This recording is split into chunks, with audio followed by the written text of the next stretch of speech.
I am Vinnie Tortorich. Folks, your good intentions have been stolen, but don't worry. I'm here to help you get them back. You may be soft and succulent at the beginning of this process, but hang in there. Before long, you'll be lean and mean, guaranteed. Whenever you hear the Call Me song on a Friday show, that means it's a Friday call-in show. And I still can't get over it. By the way, we have Chris Shaffer in the room. Yeah. There he is. Crowd goes nuts. Chris, I say it every week. Whenever I see Blondie, you know, that song is from one of the best movies of all time. That movie is called American Gigolo. And starring a very young Richard Gere. That was one of his first big deals. And I look at Blondie, you know, you're running around just a child, right? Just you could tell she's doing a video. They're saying, okay, pretend you're frolicking in the water. You could tell she doesn't really even know what to do. She's an artist, right? She doesn't know what to do on camera, which is kind of nuts when you think about it. And now you look it up and Blondie's like, what, 80 years old? Which I can't wrap my head around. I really can't, right? I wonder what she looks like today. Has she kept herself in good shape? Let's see if we can you find her, Chris, and pull her up? Yeah, I'll pull her up. Let's see. So you got to put in something like Blondie now. Does she call herself Gray-y, or does she keep her hair blonde? Not so Blondie. Yeah. I think back then when she was punk rocking it, it was kind of different colors at different times anyway, like black and blonde. And you know what? Remained a gorgeous woman. Had a little work done. The lips are a little too, ducky and what have you. Yeah. But wouldn't you say that that's a very good looking woman? Especially for 80 plus. Is she 80? What are they saying her age is? Yeah, so she turned, I guess she's 80 right now because this is from January of this year. Yeah, Debbie Harry, 80 years old, man. The woman, look, a lot of people always say, oh, it takes money or it takes this. And look, genetics is a really big part of it. I talk to people every day when they go, well, everyone in my family's fat, therefore it's genetics. It's like, that's a bad excuse because nobody was fat before, right? But then there are genetics like Blondie where they can have Haagen-Dazs a lot and not really have to worry about it. But I guarantee you, people like that are always, I know it because I trained some of these older actresses and older Hollywood types, like their father owned studios. I'm not kidding about this. These were my clients up in Bel Air, and there was 75, 78.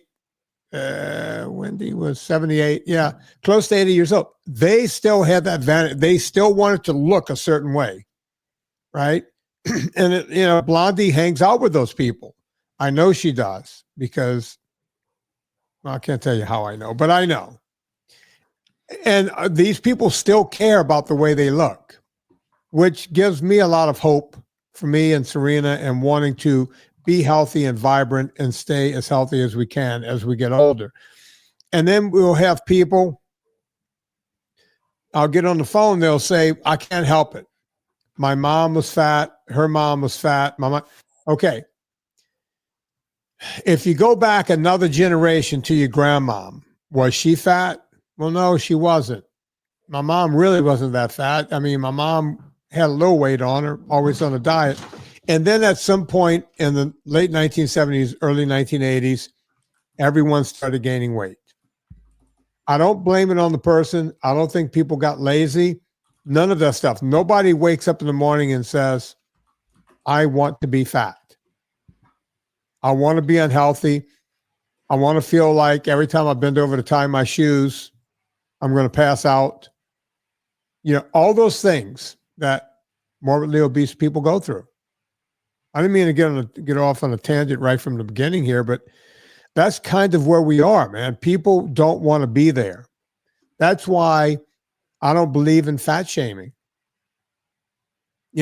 People tell me all the time, we need to start shaming these people. Oh, they live in hell. They live in hell. They do not need to be shamed on top of that, Chris. I know you got accused of fat shaming a year or two ago for pointing out the XXX chairs in the doctor's office. Yeah. And saying, look, like, okay, there's a difference between pointing something out as a society and directing that at an individual person, right? And I think calling things out at the societal level is where that shaming is more okay. Does that make sense? Like, well, look, people who are fat know that they're fat. Right. Nobody wants to sit in the fat wheelchair, right? Or the fat chair. When I went to get my mom from the hospital when she had broken her leg and her shoulder, the only wheelchair they had was the one for oversized people. You could have fit 3 of my mom in that wheelchair, right? This is not an indictment on fat people. These people need to be taken care of. This is an indictment on this is what we have to do. This is how we have to help society. When I travel around by car, I make it like I was driving from California to, I want to say Memphis a few years ago. I was still living in California. And there was a Starbucks. Okay, a little inside baseball.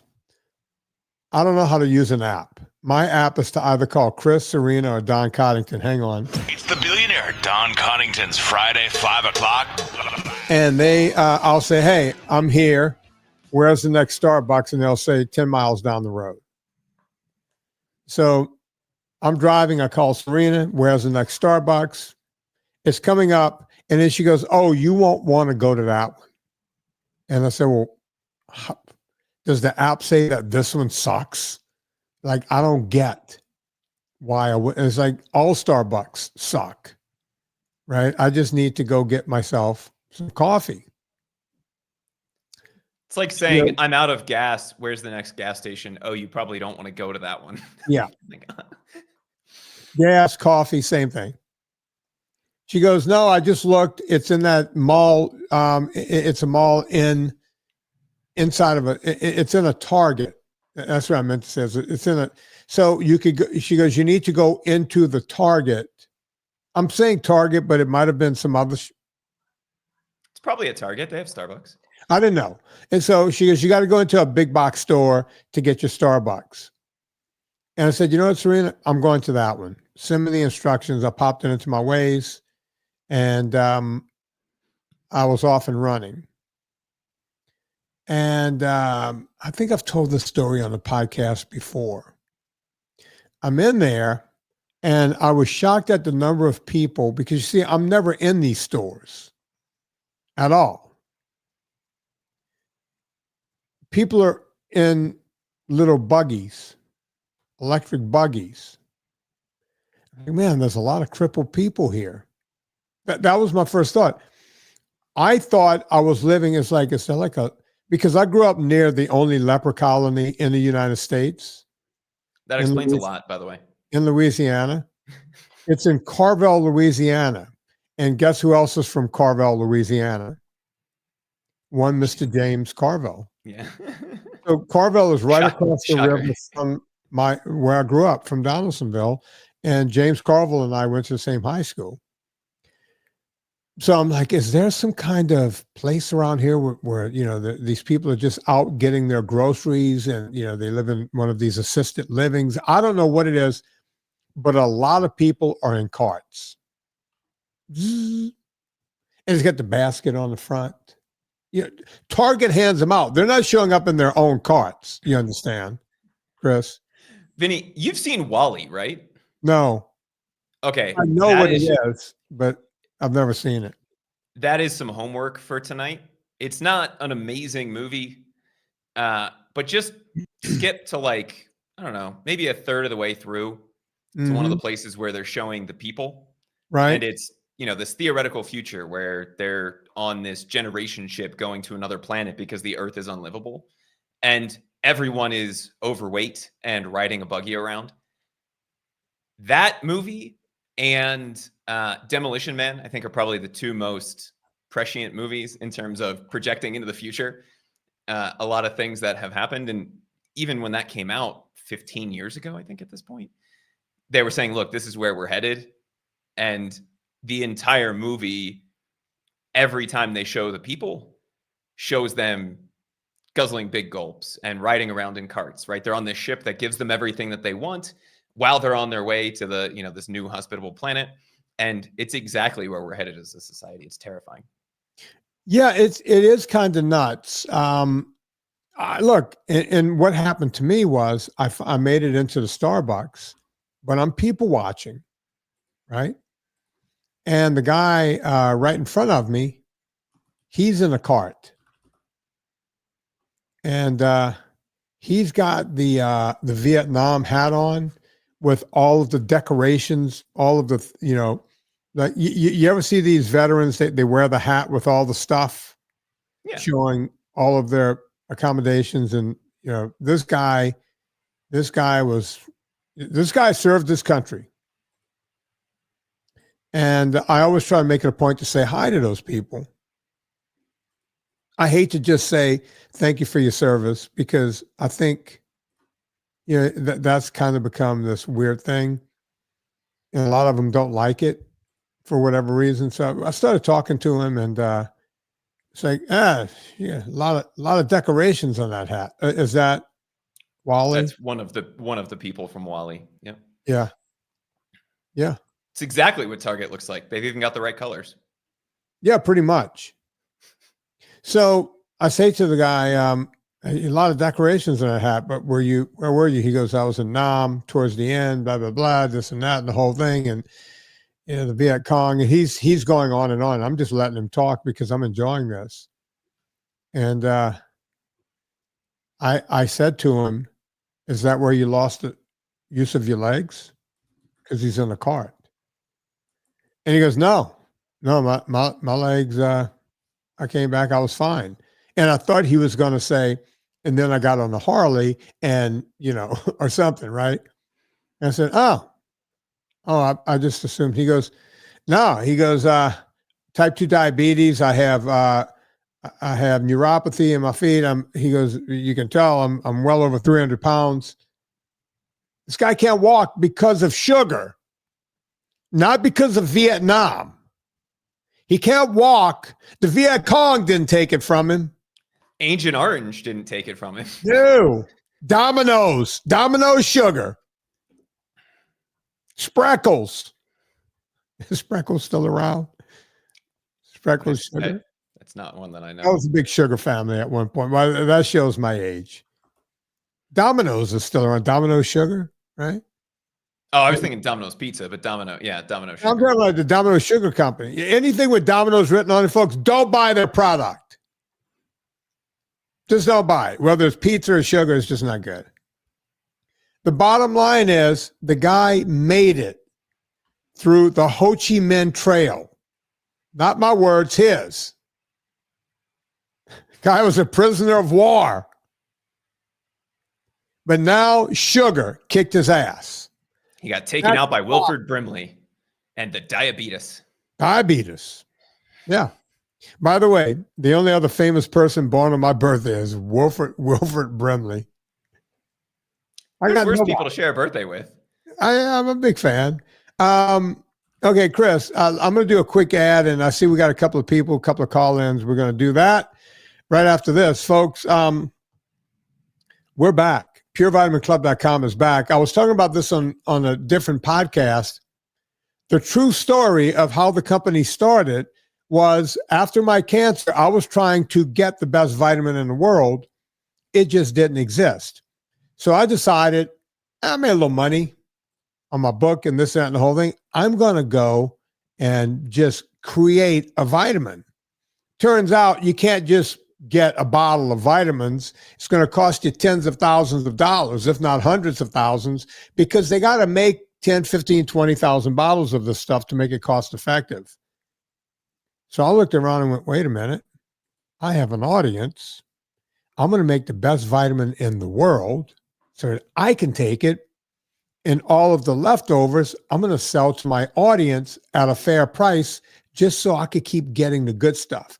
It's like kind of being a pot dealer back in the 70s. You don't have a job, you're in high school, but if you buy some pot, you can shake out a little bit of it, add some parsley, sell it to the next guy. You can make enough money to keep your pot habit going.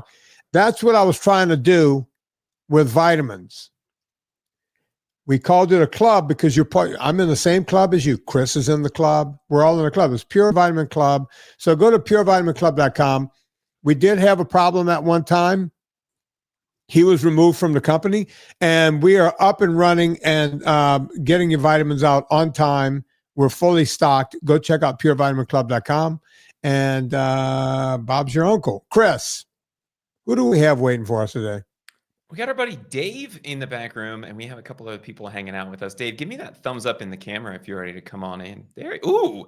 Oh, no. Double barrel thumbs up. Double barrel. How you doing, Dave? Good. How are you tonight? Pronounce your last name for us, Dave. Shively. I don't see a V in there anywhere. Well, the Germans and the umlaut didn't quite make it on all the documentation. So yeah, I 100% understand, Dave. Yeah, exactly. I went to school with some kids. The last name was Sternfels. And I was like, because we had a few other Jewish kids in the school. So are the Sternfels kids Jews? Or they weren't Jews. They were just German. And yeah, the name reminds me of that with the F-E-L-E on the end. There you go. At any rate, I'm sure you're going to call to talk to us about your German heritage. Well, it's a hobby, but no, I hitched up on Twitter a couple months ago about Concept 2 and the fact that I couldn't get times down and my heart rate spiked and all that. But I've got a little bit of a story for you if you got a minute. I got all the time in the world. So my origin here, I'm 52, 6'2". My all-time high on my weight is 250, and I did that, got close to that a couple of times, as I'll get through it here. Did Atkins for about 6 months in early 2000s. Didn't work because I read the first 2 chapters and didn't really understand what I was doing. In 2008, I was up to 240 some odd pounds after college, finally graduated. Did low fat, low cal, and a lot of cardio. I got down to 220 pounds and thought I was going to die. No energy, just, felt dead. So I stopped that. The weight got up to 250 pounds in 2013. Looked around a little bit. I was trying to, get healthy, get strong again. Heard about this low carb on some message board for weightlifting or bodybuilding or something I was stumbled into at that time. And the name Jimmy Moore kept coming up. So that was the biggest name at the time. Listened to him once or twice. And then you and Anna guest hosted his podcast sometime in, what was that, 2013? I guest hosted a lot of people's podcasts. And I do remember at some point guest hosting for Jimmy, who's now a felon. I don't know if you know that. Yeah, I know. So I was a little quiet on the name there, but you two were hilarious and resonated well with me. And your background athlete, Anna with her cooking and all that. So that was great. Haven't missed an episode since, I don't want to say single digits, but less than episode 20. And then I, rapidly caught up, and I don't think I've missed an episode since. So I don't know, people have been around long enough to remember when you were the one that had Dr. Davis and Dr. Perlmutter on when they had their books out for the first time. Nobody would talk to them. Gary Taubes, Tim Noakes. I remember the first interview with Dr. Noakes.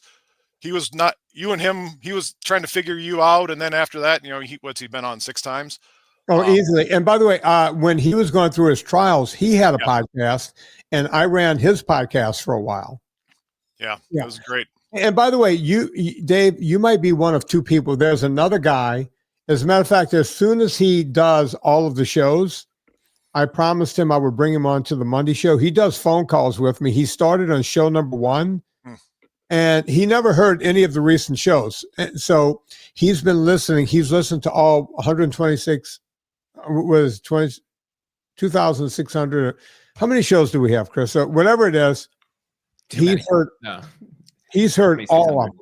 And he'll reference things that you wouldn't believe. That guy's coming on soon, as soon as he catches up. But you are as close as he is. And, you know, the episodes from the garage, when you have guests, Ben Like Greenfield. Yeah. Yeah, Greenfield. Who's the Wild Diet?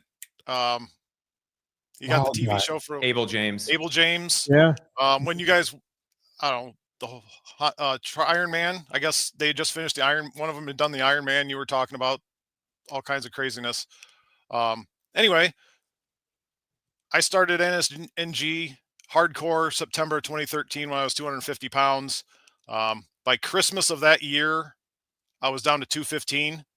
Wow, that's pretty quick. I mean, that's right there, right during the holidays too. Yeah. So the ramp up to 250 was I had gotten a job, and I'd come from, you know, the middle of nowhere into a city, 2 gas stations on the corner. Every day at 2:30, I would go get, for $1, you could get the 64-ounce Mountain Dew and a giant candy bar. Yeah. Every day. So weight went up. It was not good for me. So, like I said, 215 by Christmas. That first 30 pounds was easy. I mean, it just dropped. I was eating, 4 eggs every morning with an avocado, meat for lunch, meat for dinner. That was it. I bottomed out in 2014 or so at like 185, and then drifted to like 190, 195 for a couple of years. Life happens. COVID happened. Back up to 245. Just kept buying bigger pants. Yeah. Then January 23, went to the doctor because I had a lump on my neck. Diagnosed stage 3 Hodgkin's. Oh God. Right on my 50th birthday. So I flipped the switch that day. No sugar, no grain. 12 rounds of chemo over 26 weeks. The weight stayed at 210 pounds the whole time. And then mostly NSNG since. Then January of this year, the weight drifted up to like 225. So my wife and I are been hardcore since January 1. This morning I'm at 191. And we are I'm still eating 3 or 4 eggs a day for breakfast, half a pound of ground beef at lunch, and then half a pound of whatever meat we have in the house and for dinner. And it's just staying. Like you said many, many times, and I've said it too, exercise is a terrible way to lose weight. It just, when I've done it a couple of times now, the first time I lost all that weight early, no exercise, not even walking. It just the diet. And then after I got done with chemo and everything in 24, the gym had a Concept 2. I'd known about those machines forever, just never seen one in person. Picked that up, had to stop after about 6 months because we moved. Bought a machine in January this year, and here we are. I've, watching some of the big YouTube guys, the row alongs, the Dark Horse, some random, real rowing coaches. Right. And I cannot for the life of me get under 215 for 500 meters for anything. If I go any higher than 17 strokes a minute at 100 watts, my heart rate shoots to 140. So I'm very careful about that. I do a lot of intervals just because my heart, it spikes when I get the heart rate up at about 1,500 meters, I stop, 2 minutes rest, it drops below 100, I do it again. Okay. All right. So So How often are you doing aerobics? Well, I just want to say something else. Folks, I want you to hear what Dave was saying there just a second ago. That eating right only worked when he was doing it, right? Yep. When people go, get the weight off, keep it off, permanent weight loss, none of that is a thing. That's the theme of what Dave was just saying. There is no permanent weight loss. It only works as long as you're willing to work it, right? Absolutely. And it didn't matter if you exercise or not, you'll lose the weight if you're doing the right thing. Now, let's talk about your exercise. Yep. How often are you doing the rowing machine and/or aerobics per week? Between January and the end of middle of May, I was rowing 5 and maybe 6 times a week. Okay. And how long each time? Anywhere from a half hour to 45 minutes. Okay. Where was do you ever see the drag factor on the machine? Yeah. What is the drag? 125, 127. Okay. Which is almost equivalent to water. That's what it would feel like if you were on water. Right. For men, it's about, I want to say it's about 130. And so is your damper set like between 3 and 4 somewhere? Yeah. It's a pretty fresh machine when I got it. So it's pretty good. And by the way, the way you get, if it ever, the numbers start changing a lot, if you take the cover off and clean all the dust that builds up on the blades, the numbers go to something else. So it depends on how dirty the blades are. It's very interesting. What I would do is you have a good amount of aerobic fitness now from the machine, right?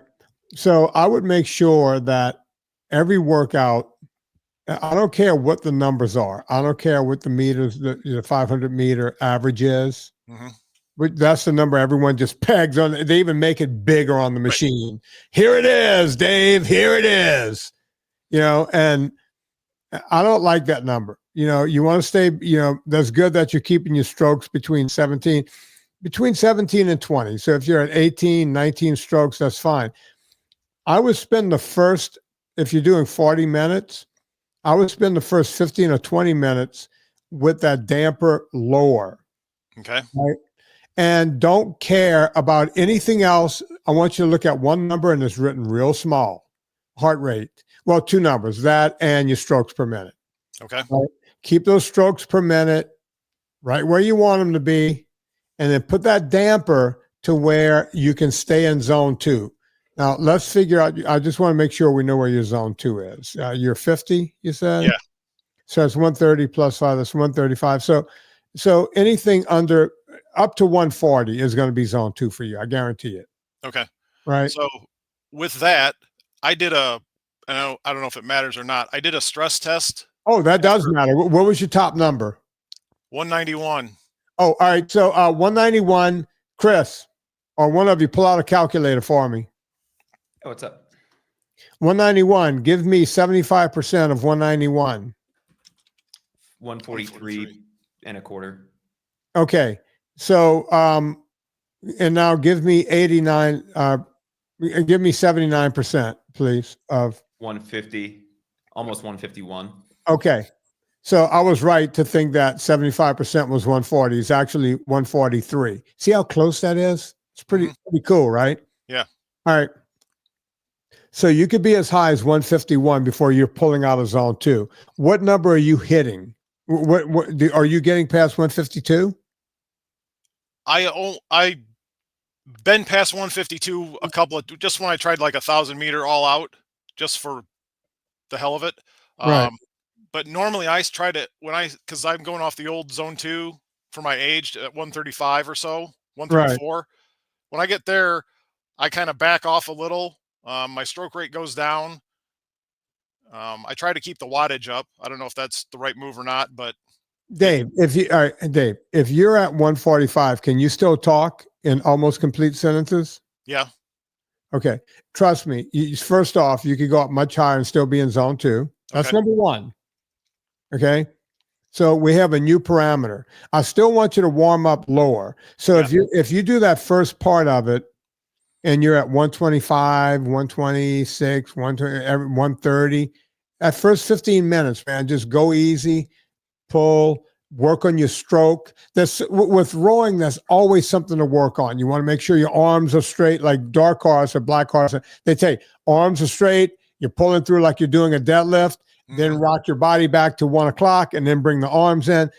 Work on that stuff when you have it, and then move your damper up to where you're right at about 125 to 130. 130, I want to say 130 is about where the water is. That's water drag, right? And then do it like that. Stay within zone 2. But because you have a lot of aerobic fitness now, once a week, here's what you can do. You can warm up for about 20 minutes. You know, like I was just saying, a good, easy, keep it lower and the whole thing. Then put that damper where you want the damper to be. And you could do intervals for the last 20 minutes. So you could do, if you're strong enough, you could do a quad. I would not suggest you do a quad the first week. No. A quad is 4 minutes on, 4 minutes off. That you will throw up. So what you want to do is 1 minute on, 1 minute off, 1 minute on, do 4 of them. Okay. Right.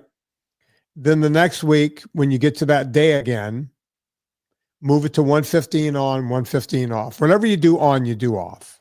Okay. And then move it the next week to 130. Right. We're going to do an interval workout once a week because you have a lot of aerobic capacity. You have a lot of mitochondria built up. Now we just need to open you up a bit. Okay. Once you get to 2 minutes on, 2 minutes off, actually you could do it now. Do you know how to set up your machine to do the 2,000 meter test? Yeah. Okay. Have you ever done it? Not 2,000. I've done, like I said, the 1,000. Okay. The 2,000 is kind of what that's the machine is, you know, that's where everyone measures, you know, that's the ball measuring competition in the sport. So set up a 2,000 meter and see where you get. It counts down from 2,000 meters. And then, you know, so it literally gives you exactly the number. It's a setting in your machine. You'll see how to do it. Okay. Write that number down, whatever you get. It might be 10 minutes and 20 seconds. It might be 9 minutes and 36 seconds. Somewhere, it'll be somewhere like that. Right. Write that down and then do what I'm telling you to do. And when you get to 2 minutes on, 2 minutes off, the next week after you do that, your workout that day is going to be another test day. You warm up for 15 or 20 minutes and do another 2,000. Never try to do 2,000 meters until you're lathered up. Really good. Now, I'm going to teach you a little trick, and I'm not good at this. There are guys, you'll go watch videos, and there's guys that can teach you exactly how to do it. Have you heard anyone talk about fly and die? Have you ever heard that term? No. That's what most people do. You know, because you want to get the machine up to snuff really fast. So that first couple of strokes, you look like a monkey trying to fuck a watermelon. Yeah. The start. And yeah, you just start really fast. But once you get it going, you pull something that you know you can pull. Most people, they fly really hard and they get to 3 minutes, they're done. They can't keep their arms up to keep operating the thing because they go too hard. You got to, once you get up to speed, pick a good, you know, and look at your number. Look at your number. It's right at 205 maybe, right? Can you hold 205? Can you hold that for 4 minutes? And then you get to the 5th minute, maybe you drop it down to 159. I'm just making up numbers for you. Yeah. And you hold it there for a minute, then you go to 205. And then you go to that next minute, you go to 158. There's ways to do it. And then you have that last 500 meters. And that's when you fly. That's where you see the guys falling off the machine. They can't hold themselves up and they puke and all that. Do it. And by the way, the technique of doing that is where you're going to get the numbers. If you fly too early, you're dead. So when you do your first test, if you don't watch anyone else's videos, I just told you how to do it. And I want you to come back the next time we do this and tell me where you are with your test. Okay. All right. You do. Cool. Love it. You'll get there. Thank you. Appreciate it. You got it, brother. Well, you have a great rest of your day. You too. Thanks a lot. Chris? Man, so Dave just brought up something, and I had an article pulled up before we jumped on talking about the exercise grind set, Vinny, that is all the rave in the fitness influencer world, right? Work out till you puke. It seems like we're going back a little bit to the CrossFit extravaganza, right? If you didn't puke after your WOD, you're not doing it correctly. How do you find that balance? Well, with exercise, that's why I always make the point of just, if you want to do things and get into generally good shape, just doing zone 2 is where you want to be, right? And people go, yeah, but you know, VO2 max. All of a sudden, you know, you start hearing the word VO2 max. Okay, most people aren't athletes, right?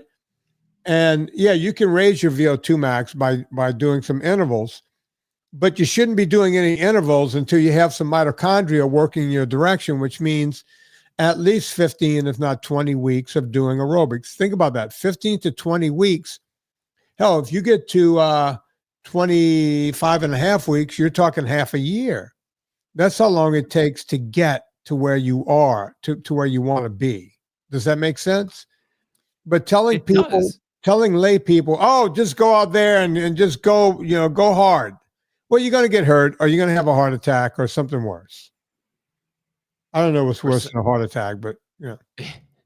Yeah, I mean, well, it depends. I guess it depends on the heart attack, right? But I think it's just proof that you don't have to do more to get the same results. Right. Does that make sense? Like, everybody's under the impression with everything, whether it's food, exercise, porn, whatever, more is better, right? More access, more time, more effort always means that you get better results. And in a lot of cases, it's the exact opposite. Actually, with all three of those things that I just mentioned, it's probably the exact opposite, right? Yeah, look, I feel, you know, you mentioned porn, right? Well, they're saying, you know, kids aren't dating anymore. They aren't going out. Boys aren't meeting girls. Girls aren't meeting boys. Why should you, when you can, you know, for free, you can just sit at home and take care of it yourself? That's not how society is supposed to be, right? And if it works like that with porn, it'll work like that with everything, right? You can use any example and it works, you know, fill in the blank. Chris, I'd love to keep talking to you about this, but usually I'll learn something about skiing from the next guest. So we got him laughing. Charles, give me that thumbs up if you're ready to come on in. It's the voice himself, Vinny. Yeah, that's right. With jazz and conversation from the foot of Mount Belzoni. Easy listening. Yeah. Hi there. How are you? I'm doing well, man. How are you? Well, I am 1 month and 1 day past my knee replacement surgery. How are you feeling? This is a lot tougher than I thought it would be. Yeah, it was. I tell you, that first week was just a haze of oxycodone and sleeping in a recliner. The next week was tramadol and hobbling around the house. And then since then, I've progressed onto a cane. I have it right here. And I'm getting better slowly. It's just a really slow recovery. So I have been to the gym now twice. Good. I've been going to therapy twice a week. The therapists torture me for about an hour, and then they ice me and let me go. Essentially trying to get, you know, that range of motion back in my leg. How far are you now? What's your range? Because it takes forever to get there. It does. I'm shocked. You know, I've had knee surgeries before, 3 of them, in fact, and you know, by a month in, seemed like I was, you know, 90% recovered. But this is clearly going to take quite a while. Yeah, but the thing about, you know, everyone says that it hurts a lot. I'm sure they told you that up front. Yes. And now that you have that under control, you know, the range of motion is what's going to matter. Charles. I'm sure your therapist told you that. Oh yeah. Yeah. Sure. I've been working on straightening because she says that's most important for walking. Because with your leg. Where are you? Where are you on the straight part? Let me look at it. They usually give you a number, Charles, is what I'm trying to say. Yeah, I'm like 7 degrees short of straight. So I still have a ways to go. But it was in the teens when I first went to therapy. So I'm making progress there. Yeah. The bending hurts more. But I'm making more progress on the bending. I think. Do you do your exercises even when you're not there? Oh yeah. I have a recumbent bike that I ride, but I have it set up on a trainer in my garage, and I go out there and do this to the extent rocking back and forth on the pedals, trying to like hit that edge and push it a little further every time. So I think I've gained about 10% of the rotation. I'm at probably 190 degrees of a full rotation, so still quite a ways to go. And it's all in the bending as far as my progress there. So can I give you a little inspiration? Sure. They told me when they did my shoulder, because I have this real radical version of the shoulder thing done, the ream and run. And they were like, look, you might be able to do pull-ups and the whole thing, but don't expect to have the same kind of full thing that you have on your left arm. And I made it my goal. And here we are. I had that surgery in summer of 2015.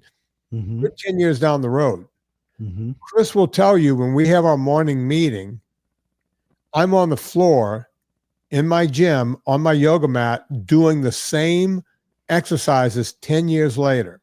Good for you. Because it matters that much to me that look, I'm bench pressing. I'm going to brag a little bit. I'm able to bench press free weights, 200 pounds again. When I first started after the surgery, when the fact that I was able to move my hand out in front of me away from my body, it would tremble and shake, right? I couldn't even, and then I would use a towel and my friend John Mendoza, pretty famous comedian. If you saw him, you'd know who I'm talking about. Pull up a picture of John Mendoza, Chris. John Mendoza used to joke. He would see me in the gym and he would go, "Oh, you're going heavy today," right? I had a towel in my hand. So yeah, look, when I was young, I was a 400-pound bench presser. I'm halfway there. Good for you. I know I'll never get it back, but I get on that floor every day. I get on that floor and I do those exercises, and I'm challenging you to do the same thing. Copy that. Because I want to watch you. I might come and ski with you next year and show you how it's done. Okay. Mm-hmm. Yeah. All right. If you can keep up with me, that's the question. I'm a little rusty. Yeah. I'm a bit yeah. rusty. Yeah. I scheduled this so I could ski right up until my surgery. In fact, the day before my surgery, I went skiing. Yeah. And then, of course, a week after, we got a storm cycle with powder. So we had a powder day in May. Oh. I missed it because I was, zonked out on Oxy. But come November, opening day, I plan on being there. Was it was it spring powder or was it good powder? Oh, it was good. It was good. Really? We had a good 8 inches. It got a little creamy, according to people that were up there. Yeah. When you first got up there, it was really good. But spring powder is never. I mean, if you make it till 11 in the morning, that's about all you get out of it. Well, in spring they close at 1 o'clock in the afternoon. So yeah. So sorry you missed that, but look, we're looking forward to you doing it next year. Now, Charles, I would love to keep chatting with you, but Nina is kind of hot and you're not. I totally understand, but let me thank you just a little bit before I go. I spent from September until now getting ready for this and working out in the gym and all that. And I feel like I'm ahead of people who are in the same space because of that preparation. I lost a good 40 pounds beforehand. My leg was strong. So, like the toilet seat that they want you to get to raise up, Mhm. I actually ended up taking that off because I didn't need it. My other leg was strong enough for me to get up and down, no problem. I love And, when people tell me about their bathroom habits, Charles. well, I'm here to help, you know. This is supposed to be smooth jazz hour with Charlie Thomas, and I got to listen to you taking a crap. Come on. Hey, it's just a fact. It's a fact of life when you're dealing with stuff like this. Yeah. What's that famous children's book? Everybody Poops. Everybody poops. That's right. You got to do it. Got to do it. And it's really important post-op. They want to know when you've done it, you know? Oh yeah, yeah. That's a big deal. Yeah. So yeah, I'm just very, very thankful for your help and support getting me to this stage. And I will let you go. You can go on to somebody who looks way better than me. Oh yeah, she's kind of hot. I can't wait to talk to her. So folks, that's Smooth Jazz with Charles Thomas. And we'll be right back right after this. Folks, Villa Capelli olive oil, best olive oil on the planet. Now listen, why do I say it's the best olive oil on the planet? Well, they send me a check every month. I can't lie to you guys. I don't just say this because I do love them and I do use the product. But if they stopped sending the check, probably wouldn't say it twice a week. Villa Capelli, listen, I get annoyed when I do the phone calls and people say to me, they'll go, hey, Vinny, I know you're Villa Capelli, but what else is out there? What do you mean what else is out there? What, I'm supposed to go vet every olive oil in the world to make sure it's 100% pure olive oil? I don't have that much time. I got coffee to brew, to roast. I got vitamins to make. And God only knows I'm trying to get USPS to deliver my vitamins on my food on time. They just can't seem to do it. But guess what? Villa Capelli olive oil, best olive oil on the planet. You want this stuff right now. Go to villacapelli.com. Put in promo code Vinnie, VINNIE, and you'll save 10% every single time. That's not a one-time deal, folks. That's every single time. If you spend more than $125 after the Vinnie discount, so do the math, $140 minus 10%, it's $126. They will ship it for free. Villa Capelli olive oil. That's all we use around here, and that's all you will be using at your house. And I'll just say right now, you're welcome. Next, we'll be talking to Nina. Chris, is she ready to come in? Miss Nina, give me that thumbs up in the camera and unmute yourself if you would, please. There she is. There she is. Hey, Miss Nina. How you doing, Nina? Good. I am overall doing well. Yeah. We had I talked to you about a month ago, and I was having some real issues with sugar. And I am about to read Sugar Free that you recommended last week because I thought that might help a little bit. Somebody mentioned that in a recent VIP chat.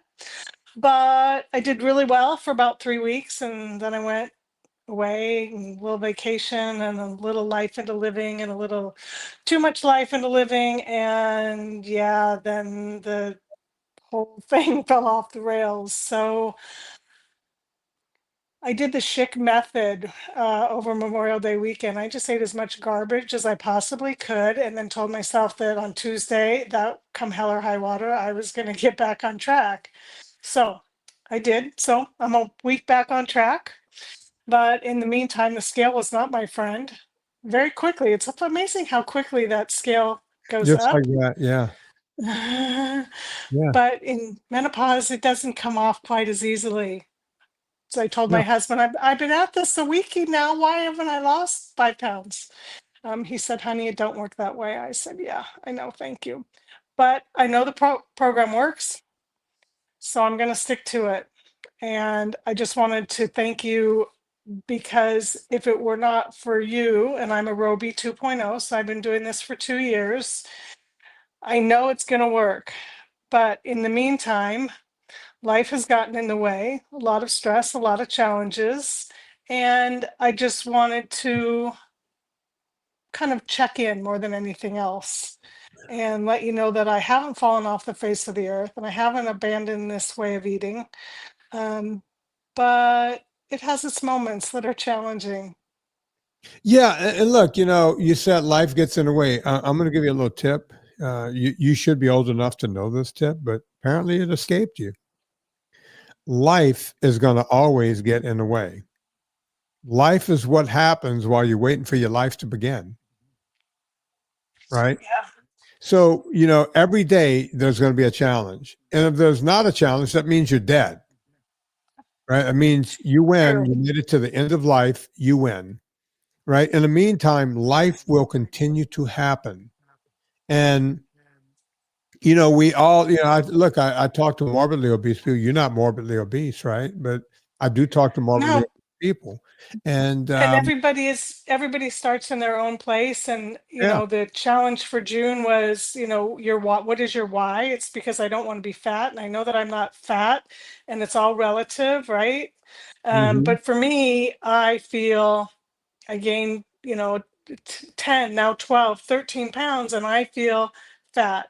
And that's horrible to say, because I know people. But it's your reality, right? That's your reality. By the way, Christine Tremp's book, you mentioned it earlier, Sugar Freed. Yep. Debbie is going to put it at the top of my Vinnie book club. So just go to VinnieTortorich.com, click through the Amazon banner there. It'll pop up for you. Also, there's another book. Write this one down. I should, you know, and by the way, folks, I don't get a dime out of telling you guys to do this. But Gary Taubes wrote a book called The Case Against Sugar. It's on my reading list, actually. Yeah. You know what? I would tell you to read that one first and then read Christine's book, but read them both. You know, okay. You know, you'll go, oh, okay, and I don't know all the information. Well, if you know everything, well, you wouldn't have a problem. I still go back and review these books, right? Especially Gary's stuff. Gary and I are old friends. But you want to go and look at, you know, that's what you want to look into, Nina. Okay. I'm just making a note. And speaking of Nina, have you ever read Big Fat Surprise? Have I read? No, I haven't read Big Fat Surprise. Really? Is that Nina Teicholz? That's Nina Teicholz. Yep, that's another one that's on my books. Listen, do you listen to books or read books? What do you do? I usually read them. Get those 3 books, read them in any order. But since the sugar is the main problem, here's what you do. I'm going to give you an order of go. Read either Gary's or Christine's book first. Read one of the sugar books. And then put the Nina book next, because it's going to talk a lot about all the facts that weren't facts. That book nails it better than anything else. Okay. And then finish it up. So if you read Christine's book first, finish it with The Case Against Sugar by Gary Taubes. I like it. That's going to keep you on track. Thank you. I have my summer reading list already lined out for me now. Yeah. Thank you. Yeah. Sit there with a Coca-Cola and just start reading. Oh, yeah, right. Oh, wait, hang on. I didn't say that.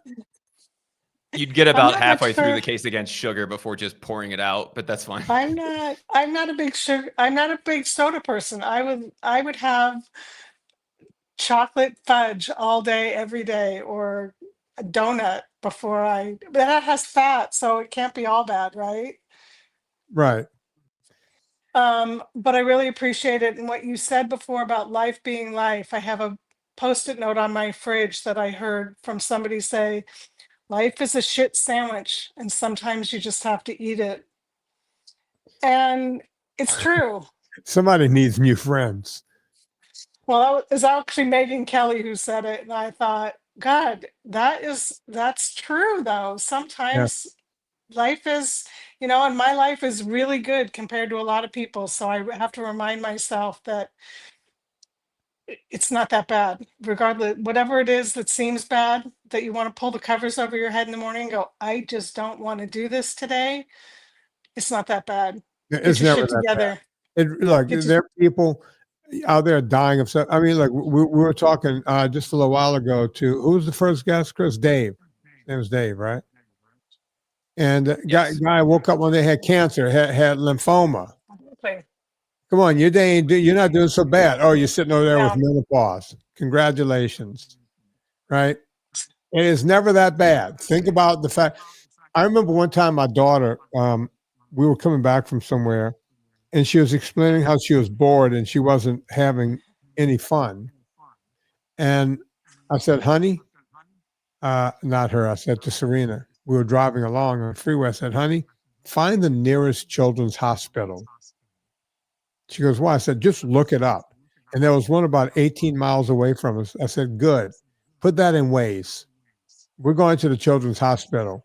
And she goes, why are we doing that? I said, because your daughter needs to understand what a bad day looks like. Right? So true. It's And so true. we ended up not going there, but she straightened up pretty quickly. You know, we think Good we advice. have go to Children's Hospital. You will change your attitude about everything. Right? True. It's just the way it is. Well, I That's me appreciate doing- that reminder. That's me doing tough love, Nina. Thanks, Dad. All right, we're going to give you a little walk-off music here. You ready? I'm ready. Josh, give me that thumbs up in the camera whenever you're ready to come on. There he is. Hey, Josh. How you holding up, man? Oh, I'm great, but that's my stock answer. Anytime you ask me how I'm doing, it's always great. But no, we're doing okay, I suppose. It's been a struggle these last 2 months, that's for sure. Yeah. What's going on? Again with the daughter. So everything that happens to me health-wise is kind of an offshoot of what happens to me family-wise, right? Yeah. So in the last 2 months, I think over a period, probably about 6-7 weeks ago, over a period of 6 days, she was rushed to the ER via ambulance 3 times in 6 days. ER stays every time, except for the last time she was then airlifted from, for those who don't know, we live in Las Vegas. So airlifted from Vegas to Salt Lake City that same night on the last time to Primary Children's Hospital up there. So yes, I do know a lot about children's hospitals, both good and bad. Yeah. Not many great, or really not any great ones here locally where we live, but yeah, great one up in Salt Lake. So dealing with everything with her disease, everything from she's had a sustained rapid heart rate. She does have a pacemaker. I mean, at the time it was in the 150s. Now she's, 100s to 110s, except for when she's eating, and she's eating via G-tube now. No more or very, very little oral food consumption. So anytime she consumes food, her heart rate's going up as well. So it's been a mystery to all of our doctors. But and then so she was in the hospital for 5 days, and then we were there for 5 more days after that for follow-up visits. We had, I think, 12 appointments in 5 days, and came back, and then not last week, but the week before, she was taken to the ER again, this time a different hospital in the Las Vegas area, which ended up being wonderful. It's our first trip there. We decided to change it up. And again, more about trying to figure out what the heck's going on, and they can't really figure anything out. But yeah, that's our life. So, and when your daughter gets a flight to Utah, you got to head up to 15, and that's hours, right? That's what's like 5 hours, 4 hours, 6.5 hours, and for me, and then driving a wheelchair van versus your typical minivan or car, it's a little bit longer and a lot louder. There's no sound. We didn't think about it until the moment that we bought the vehicle, but we bought this wheelchair van. There's no sound deadening in there. You might have to buy some of those things you wear on the airplane to listen to music. That's the only way to do it. Yeah, but it's okay. Yeah, so it was an interesting trip for sure. I'm sorry you're dealing with that, man. The way I came on to learning about Children's Hospital, I had a girlfriend right after college. She was a 6 o'clock newswoman. Her name was Lynn Ganser. People have looked her up and put pictures. Chris, look up old pictures of Lynn Ganser from New Orleans, WDSU. And she was the 6 and you're going to laugh at these photos. She was the 6 and 10 o'clock anchor woman. But when she was a kid, she spent a lot of time in Children's Hospital. They thought she would never walk and all this stuff. She had desmoid tumors throughout her right leg, and they thought they would have to chop it off several times and removed a lot of the muscles. And somehow this woman kind of walked on a peg leg. And she spent her life doing the Children's Network telethon down in New Orleans, right? every year that would come around, and she would do one bang up job doing that telethon job.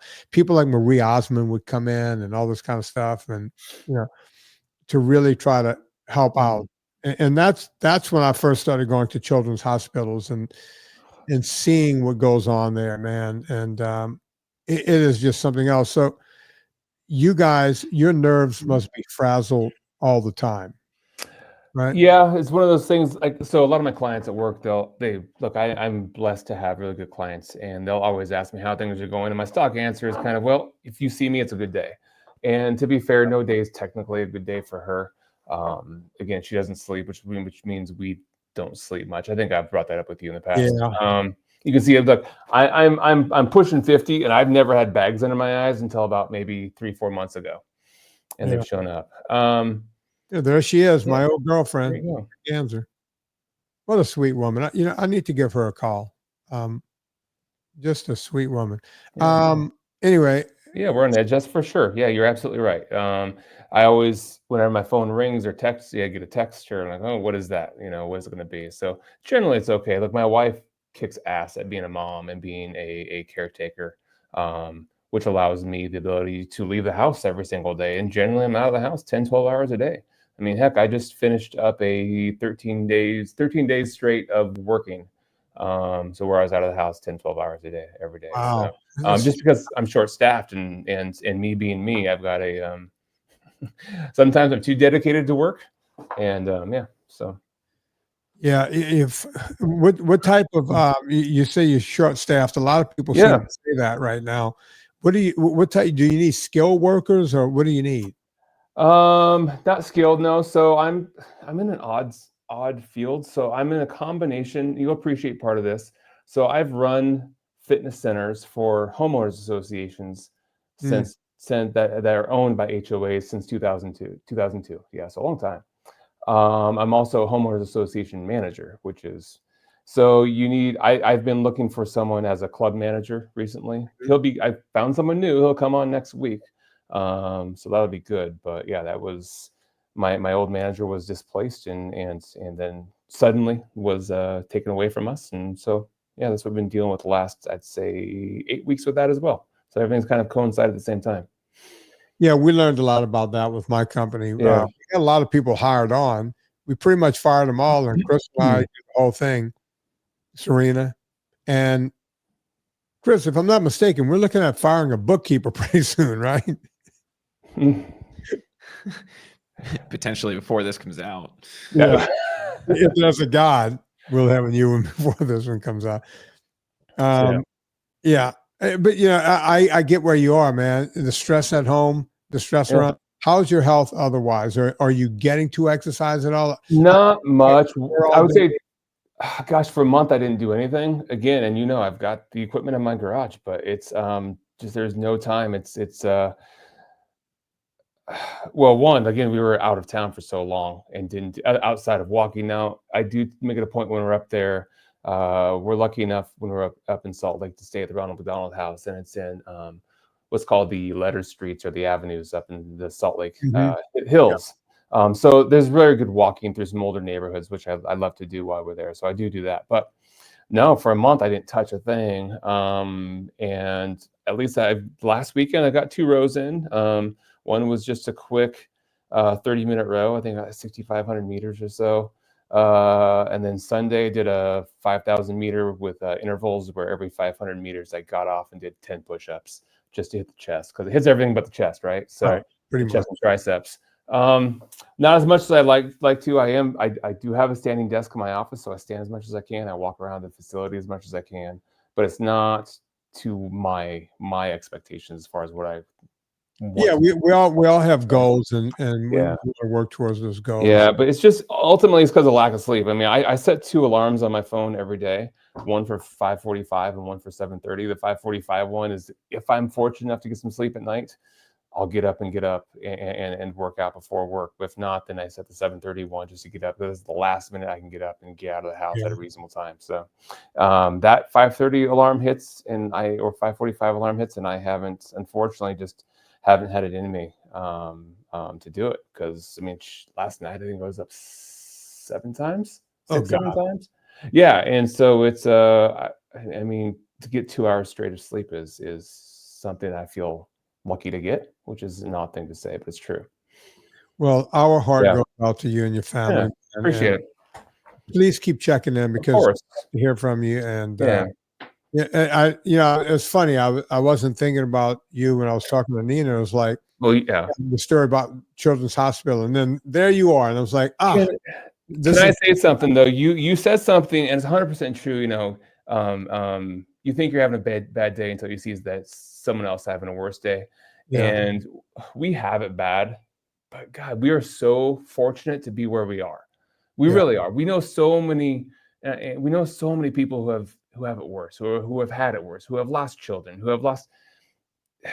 Yeah, things suck. Things are hard. My she's nearly vegetative now, not quite, but really getting close. And that's okay. You know, it's hard, but it's okay because we definitely have gratitude for where we are. Because we know it's going to be worse coming up too. That's the thing. There is no getting better. It's going to get worse. So we're fortunate that we have the time that we have. And we live with gratitude every day, and we know that other people have it worse than we do, so it's okay. Look, a lot of marriages suffer through this, and it seems like you guys are a team. You know, yeah, it's hard too. I'm not gonna lie. I can imagine. Yeah, I can imagine. You know, you have to keep the lights on, and she's there, you know, tending to your daughter. It's not easy, bro. Right. I feel like I want to always, whenever I want to reach through the screen and you know, just say, hey, what can I do? You know, if there's anything we can ever do, please. I'm not just saying that. I get it. I appreciate that. We get, again, I'm so fortunate. People ask all the time, and my answer to that is I don't know. I don't know what I need outside. I would love to have a nighttime nurse again. We had one for a little bit. We had to fire her, unfortunately. Talk about letting someone go, someone who was just you know, she was young, and I think she meant well, but fresh out of nursing school. But unfortunately, due to the age, she was more concerned about her phone than she was about doing her job. No, you got to find an old one, man. And yeah, I know. We even tried to coach her through it. Look, I'm all about coaching up. I'm all about, look, I'll give you a second chance, not a problem, but couldn't figure it out. And we actually have a seizure monitor in my daughter's room, which is basically a camera that alerts us anytime there's movement for longer than 15 seconds. And so the nurse knows that she's on camera, and we don't normally review it, but we happened to review it one night because my daughter couldn't sleep for a long time. Like, what the heck was going on? Well, she was rubbing her back with one hand and playing her game on her phone with the other. So that was kind of the last straw for us. We would love to have a nurse one of these days. So we're working with an organization on that, but finding people, again, it's all about finding employees, finding people that want to work. It's so hard, but people talk about, oh, I can't find a job. It's like, really? So many jobs. I'll find you a job. Yeah. You know, it's not that big of a deal. Josh, thank you, brother. And it's always great talking to you. Yeah. And keep checking in. Thank you, Chris. And thank you to. Oh, he thanked you too, Chris. Even though it doesn't matter, I'm the one that matters. Even though I cut him off. Yeah.